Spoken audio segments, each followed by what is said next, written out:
É interessante notar, Rogério e espectadores, que mesmo diante dessa guerra, a Moldávia, ela teve, tal como a Ucrânia, regimes políticos, governos, ora pró-russos, ora pró-ocidente. Incrível dizer isso. Porque a Moldávia ela é altamente dependente do suprimento energético russo, até hoje, inclusive.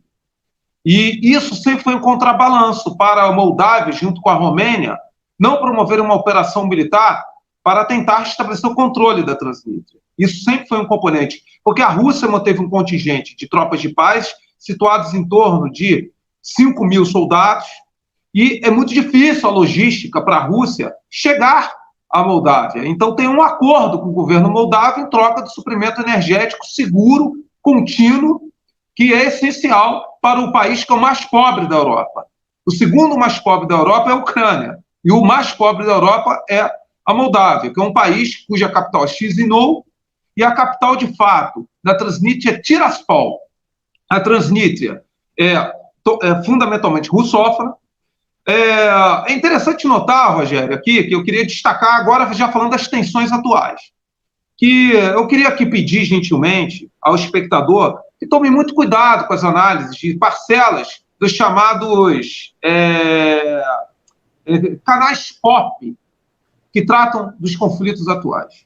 O Oryx, que parte do público ama tanto, que faz a compilação de perdas, de dados, que é um projeto de fontes abertas, que não tem filtro nenhum. Se eu e você, espectador, mandarmos fotos por Oryx, falando da geolocalização de um tanque, e dizer que ele é russo, que ele é ucraniano, eles vão computar dessa forma. Eles não têm filtro crítico. E o que acontece? O Oryx, o Rogério, botou que a Força de Defesa Territorial da Transnistria são ínfimas, são, assim, com pouquíssimas dezenas de blindados e tanques, muito mal armadas e completamente fáceis de serem confrontados pelo exército da Ucrânia e da Moldávia. Isso é um erro grave. Tem um dos maiores estoques de armas e munições da Europa, que é o de Kobuzna. É uma força mobilizável por em torno de 20 mil, que vive em treinamento, fora o contingente de paz da Rússia e as fortificações estabelecidas ao longo de todo o território, de modo que uma operação militar da Ucrânia, que recentemente com tropas vindas de Odessa e da região de Galícia e da Transcarpátia, colocaram 3 brigadas fronteiriças com a Transnistria, cerca de 40 quilômetros da Transnistria, inclusive foram vistos rumos e tal, para tentar pressionar a Federação Russa numa segunda frente e aproveitar a crise doméstica e política, social e econômica que a Moldávia atualmente enfrenta, que tem correlação com a crise da Transnistria, e que aqui eu já vou abordar, o trágico governo de Maia Sandu, que eu também já vou abordar. O que acontece? Todo mundo começou a prever que a Ucrânia iria controlar a Transnistria facilmente, a Federação Russa ia passar vergonha, ia ter prejuízo à sua reputação militar, só que volta a falar.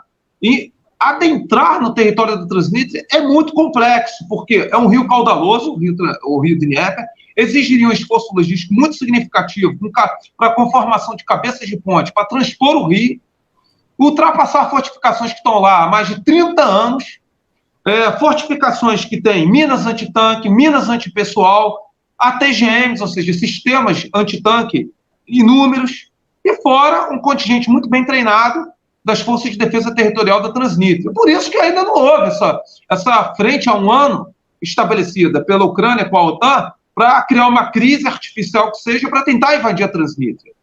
Então eu peço cuidado com as avaliações que estão saindo na imprensa ocidental, que não analisam nem sequer a essência da origem do conflito.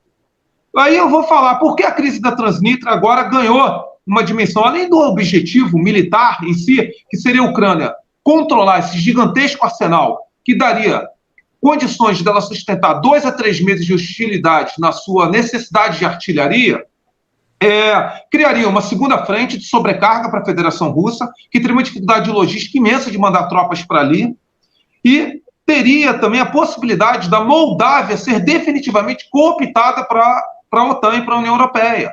Porque, lembre-se, você sabe muito bem que você já falou isso nos suas lives, países que têm conflitos fronteiriços não resolvidos não podem entrar na OTAN.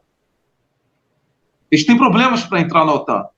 E lembramos que nós não temos um acordo de paz, uma resolução diplomática na Moldávia.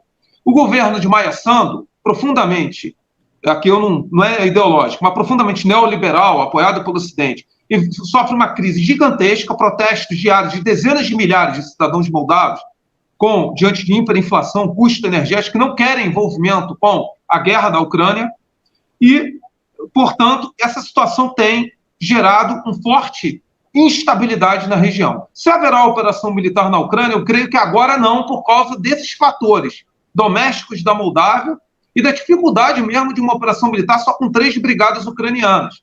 A Ucrânia necessitaria de 50 a 80 mil soldados para poder invadir e controlar totalmente a Transnistria, juntamente com o fraquíssimo exército da Moldávia. Fraquíssimo exército